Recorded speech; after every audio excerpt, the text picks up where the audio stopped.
सबके लिए होली है, हमारे लिए होली नहीं है कि कौन सा गुनाह कर दिया मैंने? बोलूंगा ही, इसको कोई रोक नहीं सकता है। पवन सिंह ने ये बोला इनके लिए, पवन सिंह ने वो किया उनके लिए। अरे पहले सर्च करो, देखो तो कि मैंने बोला कि नहीं बोला। अंदाजी पे गराई पकड़ेगा। आज पवन सिंह सूरत में अच्छा लगे चाहे खराब लगे, लेकिन हमारे चाहने वाले हमारे भगवान हैं, तो हमको चुपे रहने दीजिए। चलिए ठीक है, पवन सिंह। अरे भाई क्या बात करते हो यार भाई।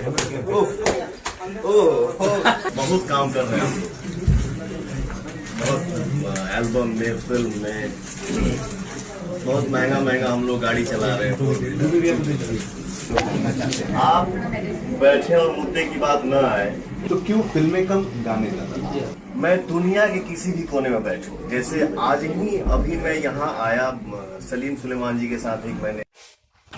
अब इस इंटरव्यू के बाद चुरवा लाल यादव के चमचे मेढक की तरह बिल से बाहर निकलकर टरटराना चालू कर देंगे। यदि आप ये पूरा इंटरव्यू देखना चाहते हैं तो देसी भारत के YouTube चैनल पर जाकर आप देख सकते हैं। पावर स्टार ने अपने सारे विरोधियों के सवाल का जवाब दिया। पावर स्टार ने सबको एक एक कल करके रेल दिया। आप पवन सिंह से संबंधित खबर के लिए आप हमारे चैनल को सब्सक्राइब करें। धन्यवाद।